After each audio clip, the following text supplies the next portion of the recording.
Amados, que el Señor le bendiga, Dios le bendiga, Dios bendiga al pueblo del Señor. Estamos en vivo. Quiero hablar de un tema. ¿Y cuál es el tema? Bueno, quiero hablar de que Dios es el Dios que establece al hombre, sea en ministerio, sea en un lugar, sea en la familia. Dios es el Dios que establece al hombre. Cuando hablamos de Dios establecer al hombre, hay muchas cosas que se mueven en eso y hay muchas cosas que se llevan a cabo antes de que Dios establezca a alguien. Mientras me iba a dormir, ya estaba acostado, me empezó a ministrar una alabanza, y la alabanza habla de perspectiva y cómo en la perspectiva uno busca discernir a Dios en todo. En cualquier situación, en cualquier lugar, en cualquier persona, uno busca discernir la presencia de Dios allí. Todos podemos caer víctima, no víctima de esa víctima, ¿sí me entiende? Ignorante. Todos podemos caer víctima el no ver a Dios en todo, ¿sí me entiende? Y es difícil porque uno tiene que entrenar, no necesariamente entrenar. La verdad del caso, hermano, es que no hay que entrenar, perdón. La verdad del caso es que Dios te enseña a verlo a Él en todo. Dios te enseña a verlo a Él en toda situación. Dios te enseña a ti a verlo durante una prueba, durante un momento de desespero, durante una temporada de finanzas difícil, durante un tiempo de enfermedad. La verdad del caso es que Dios nos enseña a nosotros esas cosas. Ahora, dicho eso, ¿de qué quiero hablar? Lo que quiero hablar y lo que quiero decir es lo siguiente, de que Dios, amado hermano, es el que establece al hombre. Para tú ser establecido en algo, en algún lugar o en alguna situación, todos tenemos una petición ante Dios. Todos tenemos una petición específica. Todos tenemos una petición, no una petición que va ligada a todas las peticiones que le pedimos a Dios, sino aquella petición única. Y uno tiene esa petición porque uno siente que si Dios pudiese solo responder esta petición, podemos entonces ser establecidos, ¿no? Es como si pudiese suceder tal cosa y tal cosa se llevara a cabo, yo pudiera ser establecido en lo que Dios me quiere establecer. Yo pudiera entonces hacer tal cosa, yo pudiera entonces hacer otra cosa. Pero lo que pasa es que nosotros no entendemos muchas de las veces que Dios, amado hermano, antes de establecerte en algo, hay peticiones que aunque tú se las hagas al Señor, esas peticiones no son peticiones que Dios tiene que responder, sino que son peticiones que son indicadores. Y esas peticiones indican la madurez en nuestra vida, indican el nivel de entendimiento que tenemos en nuestra vida. Hay peticiones que aunque Dios no las responda, esas peticiones no son para responder, y usted que tiene que tener eso claro. Anthony, ¿cómo yo sé qué petición es la que Dios tiene para responder? La palabra nos enseña que Dios responde a nuestras peticiones para que nuestro gozo sea lleno y nuestro gozo sea completo. Significa que Dios tiene el deseo de respondernos. Significa que Dios tiene el deseo de responder esa petición. La cosa es esto: hay aquella petición, y cuando hablo de este tipo de petición, estoy hablando de la petición que tuvo Jesús. Jesús, de hecho mi madre compartía algo conmigo de Jesús, y era que Jesús en el jardín del Getsemaní, Jesús decía: Señor, Padre, pasa sobre mí esta copa, pero que no se haga mi voluntad sino tu voluntad. Bueno, y que Jesús no quería tomarse esa copa y llegar a la cruz porque Él sabía que todo el peso del pecado tenía que ver con el desligamiento de Él y el Padre. Pero si usted pone atención, esa petición no fue la única petición que Jesús en su caminar aquí en la tierra, esa no fue la única petición que Él hizo. Jesús tuvo varias peticiones. Jesús le pidió al Padre que sanara a alguien. Jesús le pidió al Padre que libertara a alguien. Jesús le pidió al Padre que multiplicara el pan, que multiplicara los peces. Jesús le pidió al Padre muchas cosas durante su caminar aquí en la faz de la tierra. La cosa es esta: ninguna de esas peticiones causó un nivel de impacto al cuerpo de Él. Ese es el tipo de petición a la que yo me refiero. El tipo de petición al que yo me estoy refiriendo no es la petición que tú le pides a Dios. Tú oras por la noche y Dios te responde por la mañana. No te estoy hablando de eso. No te estoy hablando de eso. Te estoy hablando de una petición que, aunque es tu petición, la petición te agobia. Te estoy hablando de que aunque es una petición que tú le estás pidiendo a Dios, trae estrés a tu cuerpo, trae estrés a tu cerebro. Es una petición que tú ni siquiera lo tienes que orar. Ya es algo que está constantemente en ti, constantemente en ti, constantemente en ti. Entonces, Jesús tenía esta petición. Cuando Jesús oró y le pidió al Padre que multiplicara los panes y los peces, Él no sudó gotas de sangre. Cuando Él le pidió al Padre que levantara al paralítico, y Jesús ora por el paralítico o le da una orden al paralítico en el poder de Dios para levantarse, Él no sudó gotas de sangre. Él no sudó gotas de sangre. Él simplemente oró, pasaba la noche orando, y en el día Él no tenía ni siquiera que orar por cierta gente. Simplemente daba una orden y se daba lo que Él estaba haciendo. La cosa es que hay una petición en Jesús, que cuando Él está en el Getsemaní, oiga bien, Él empieza a sudar gotas de sangre. Esta petición no lo dejó dormir. Esta petición lo mantuvo de pie. Esta petición, mira hermano, yo no voy a predicar una hora hoy, pero sí voy a explicar de algo. Hay peticiones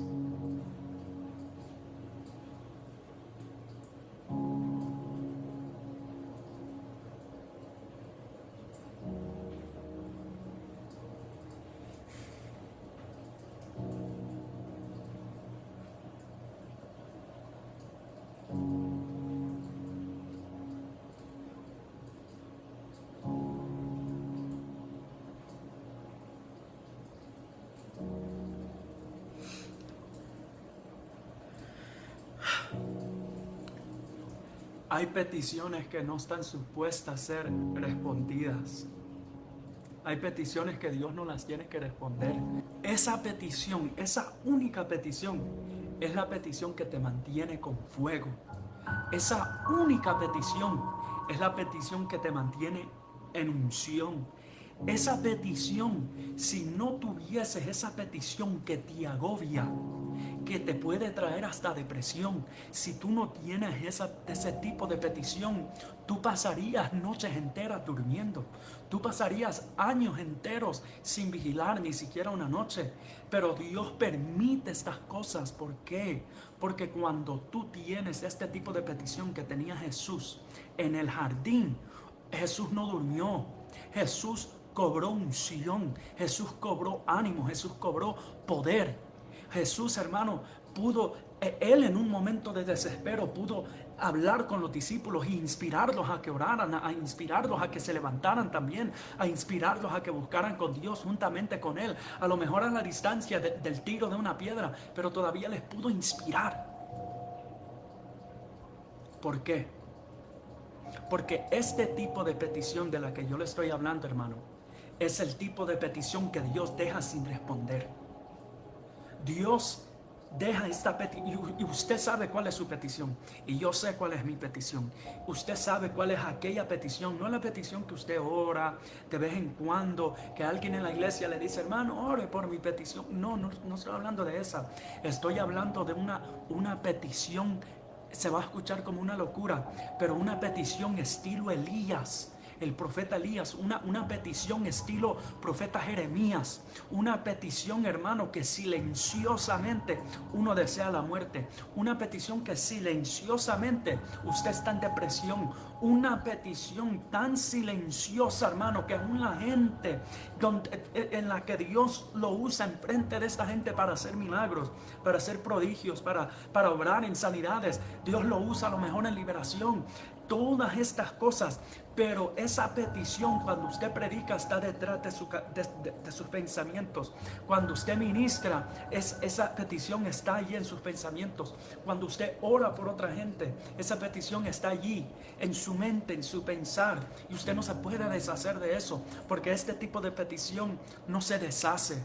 No se deshace con un coro, no se deshace con una prédica, no se deshace sentándose en la mesa para compartir un bocado con los hermanos. Este tipo de petición, hermano, es una petición entre usted y Dios no la responde. Usted me podría preguntar, hermano Anthony, pero ¿tendrá el Señor respuesta? Sí, tiene respuesta. La cosa es que si Él te responde, te secas. Eso es lo que pasa. Si Dios te responde, te apagas. Si Dios te responde, el rema se acaba allí. Si Dios te responde, no hay unción, hermano. ¿Sabe por qué? Porque hay algo que hay que entender. En un momento así, tan bajo, tan agobiante, como en el tiempo del profeta Elías, Elías no fluyó en una unción más fuerte que cuando él quería morirse. Jesús no obró nada más fuerte que cobrar el ánimo para ir a la cruz y estar dispuesto a desligarse del Padre. Entienda algo, hermano. Esta unción sobre Jesús estaba tan fuerte que él pudo cobrar ese ánimo y decir: voy, aunque voy a ser desligado del Padre, pero yo voy. Imagínese para qué lo alimentó esta unción. Y se escucha como una locura, porque no fue para morir en la cruz, fue el desligo. Y esta unción lo alimentó para eso. Algo que nadie pudiera aguantar, y lo preparó para eso. Ahora la cosa es esto. Usted sabe qué petición usted tiene ante el Señor. Yo sé qué petición yo tengo ante el Señor. La cosa es, ahora yo te voy a preguntar algo a ti. Tú que me estás viendo, ¿quieres la respuesta a esa petición específica? Porque Dios la tiene. Porque Dios te la puede dar. Dios te puede dar la respuesta a esa petición. Pero, ¿estás dispuesto a no andar en esa misma unción? ¿Estás dispuesto a no andar en ese mismo poder? ¿Estás dispuesto a no manifestar la gloria de Dios enfrente de la gente o en tu propia vida al mismo nivel? Porque eso es lo que va a pasar. Este es el tipo de petición de la que yo le hablo, hermano. Y Dios me ministraba que lo buscara en todo, que lo mirara en todo, que lo diseñara en todo. No solo en mi situación, sino la situación gubernamental, sino en la situación de los países, la situación económica, la situación ministerial, todo. Usted tiene que poder ver a Dios, porque dentro de cada cosa que se presenta ante su vida, usted empieza a formar peticiones. Cuando la situación financiera es golpeada, usted empieza a hacer peticiones. Pero le voy a decir algo, hermano. Hay peticiones que son una locura. Hay peticiones que son una locura. Así como Pablo le pidió a Dios: revélame las cosas que no han entrado al corazón de ángeles, que no han entrado al corazón de ningún hombre. Revélame las cosas ocultas del cielo, de la tierra, debajo de la tierra, las cosas que ningún ojo ha visto, que oído no ha escuchado, que espíritus no han podido discernir. Revélame esas cosas. Y se escucha como una petición tan sencilla. La cosa es esto: cuando Pablo empieza a recibir revelación de Dios, Pablo empieza a pensar en una forma diferente, a un nivel que él dijo: maldito soy yo.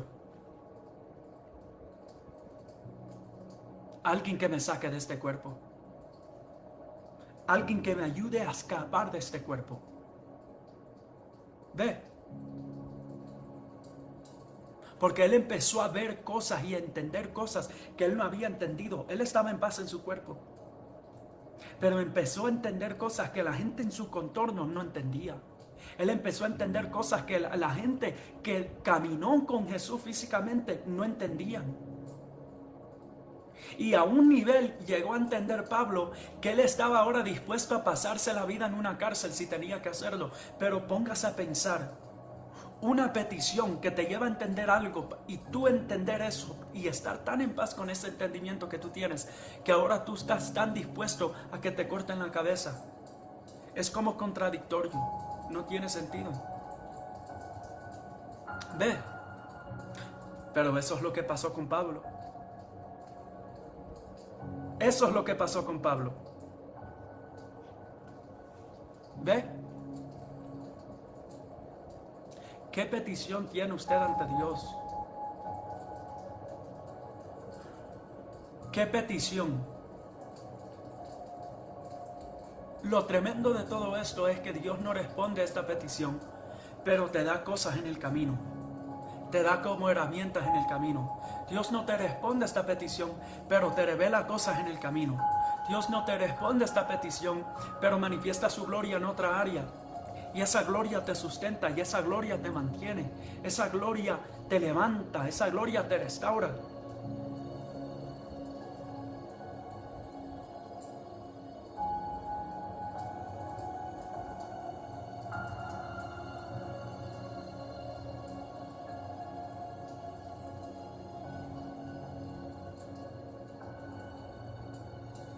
Yo le oro a Dios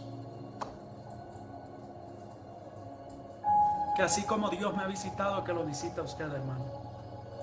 Que así como Dios me ministra, que lo ministre a usted y más. Yo le oro, mire, le oro a Dios que le dé una revelación para pedirle una locura a Dios. No un milagro, no algo tan básico, no algo así, no.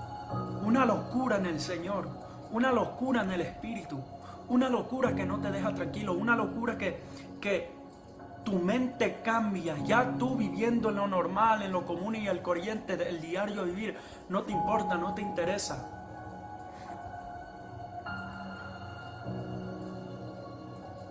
Ahora, ¿por qué hablo de este tema? Porque al otro lado de esta petición sin respuesta está el Dios establecerte a ti. Dios no le responde la petición a Jesús. Dios no le responde la petición a Jesús y le dice, ¿sabes qué? Sí, voy a pasar esa copa por encima de ti para que no te la tomes y tú y yo no seamos desligados. El Padre no le dijo eso. La Biblia dice que los ángeles vinieron y le dieron fuerza.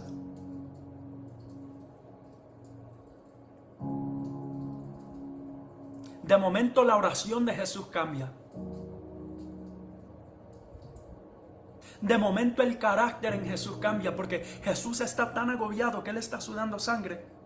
Y cuando él viene y le dice a los discípulos, él les dice, levántense, mi momento ha llegado. Seré entregado. Se levantó con unción, se levantó con carácter.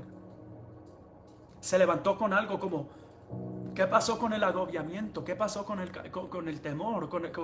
¿Qué pasó con el sudor de sangre? ¿Qué pasó con todo eso? Mi momento es ahora.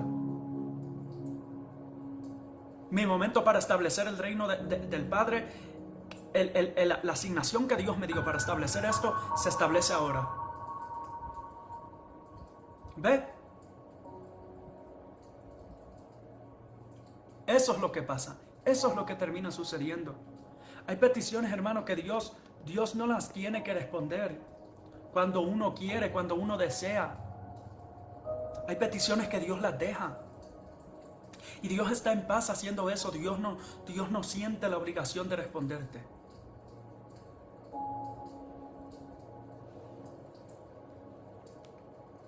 Y allí es cuando el Evangelio fue establecido. Y allí es cuando la iglesia fue establecida. Allí es cuando la revelación que recibió Pedro, que él dijo, tu nombre es Jesús, el Hijo de Dios. Tú eres el Hijo de Dios. Tú eres el Cristo, el Hijo del Dios viviente. Y Jesús le dijo, no te lo ha revelado sangre ni carne, sino mi Padre que está en los cielos. Y sobre ti, sobre esta roca, yo voy a fundar mi iglesia.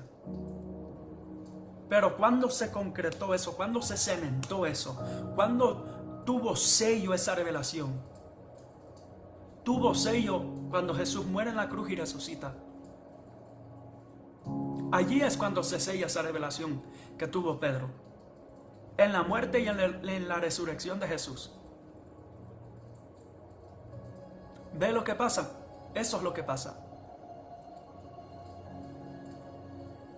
Pero ¿qué si el Padre le responde la petición a Jesús en el Getsemaní y pasa por encima de él la copa y no permite que él se la tome? No tuviéramos evangelio, no tuviéramos salvación. Entonces, para los que a lo mejor van entrando, hay una petición que tú tienes, que se la repites a Dios todos los días en tu mente. Cuando conduces, piensas en esta petición.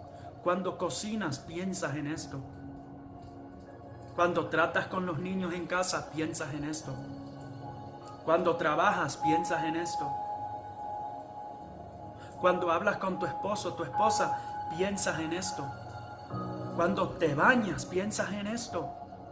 Cuando tú te miras al espejo y pasan esos 10 segundos de silencio, tú piensas en esta petición y tú desearas que Dios te la respondiera. Hay peticiones que Dios no las va a responder. Porque hay peticiones sin respuestas que son lo que te nutren. Hay peticiones sin respuestas que son las que se encargan de que tú te levantes con unción. Hay una petición que tiene años. Hay una petición que tiene años. Hay una petición que está en la lista de espera. Hay una petición que te tiene a ti esperando. Que te tiene a ti calladito, esperando y esperando y esperando. Hay una petición que te tiene a ti detenido de hacer algo poderoso en Dios, algo poderoso en tu familia. Hay una petición que te tiene a ti detenido para ejercer algún ministerio, para ejercer el llamado. Pero esto es lo que pasa.